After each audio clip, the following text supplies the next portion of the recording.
China warns the U.S. that it has no right to intervene in its maritime disputes with the Philippines. Chinese counterpart Mao Ning says Washington should stop provoking confrontation in the South China Sea. This comes after the U.S. condemned the dangerous actions against lawful Philippine maritime operations. Both the Philippines and China have differing claims on the latest collision incident near Sabina Shoal. Nabulol ako Oo nga. So, yun, of course.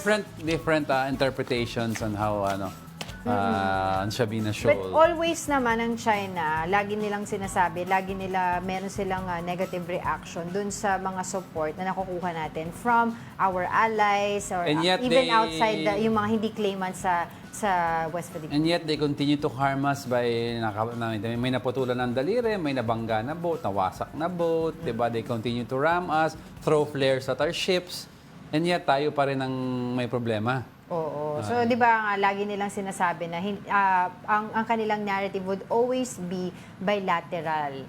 Gusto nila kung tayo lang.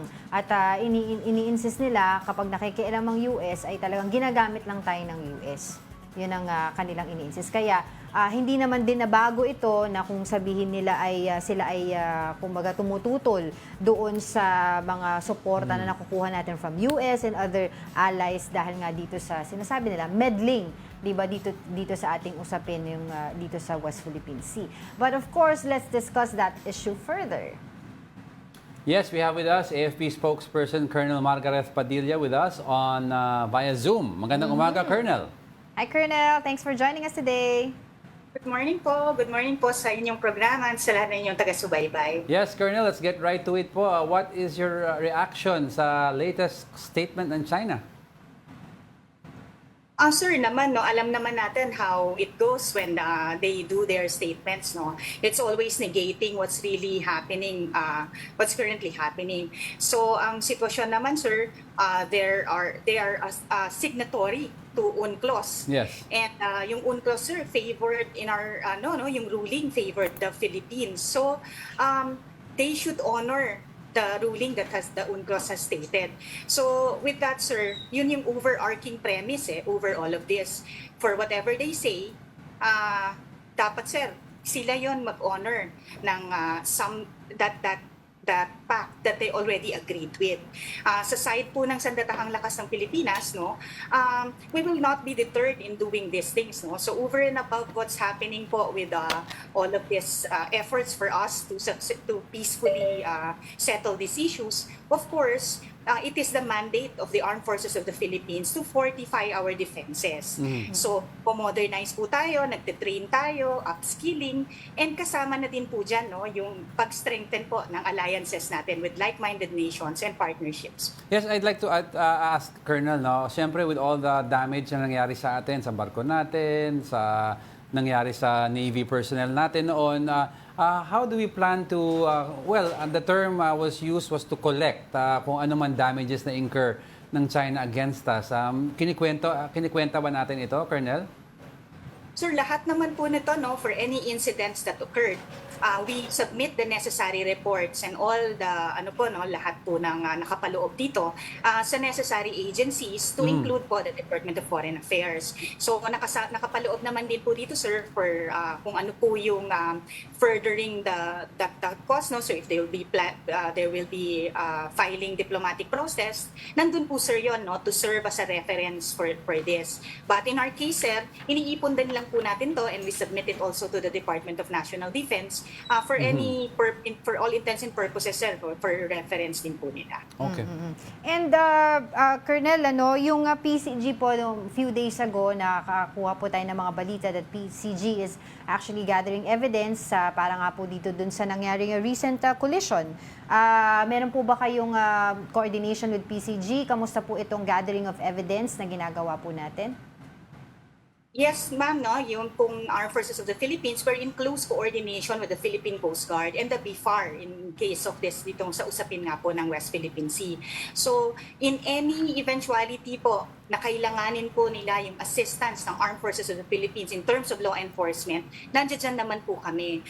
In any operations that they also conduct, At any one time po, nandyan din po ang ating mga Philippine Navy vessels patrolling the area po. So we are in very close coordination with them. Lahat po ng operasyon namin at operasyon din po nila, alam din po ng isa't isa.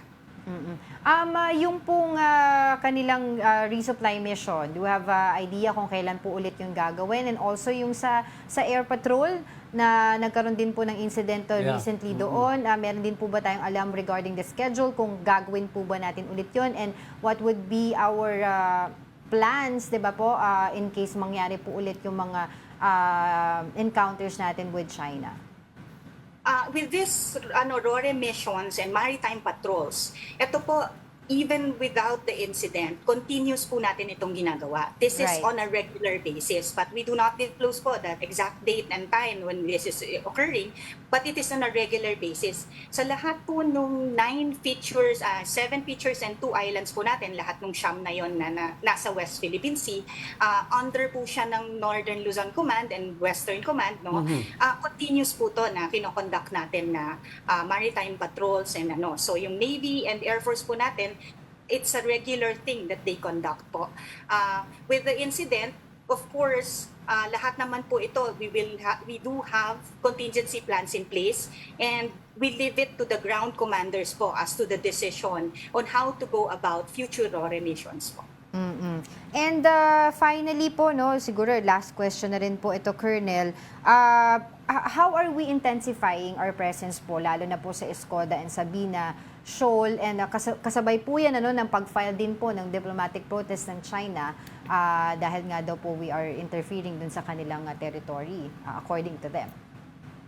Yes, ma'am. No, we have intensified our presence because to begin with po, we have been transitioning from internal security operations to territorial defense. And because ganun nga po yung situation, no, yung assets po natin and resources natin are now being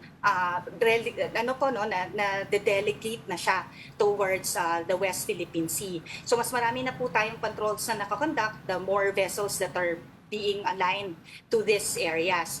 So over and above that po, no, as we remain steadfast in our duty of protecting our sovereignty, we're also working closely with our like-minded nations and allies, no. So kung mapapansin niyo po, napakarami nga po ng mga exercises that we are conducting, no, maritime exercises, and lahat po dito within the West Philippine Sea area din po. So very very strong yung partnership natin with our like-minded nations, because we want all of these nations, no, we want to maintain peace and stability and a free and open Indo-Pacific in terms of navigation at sea, and of course yung sa ating himpapawid.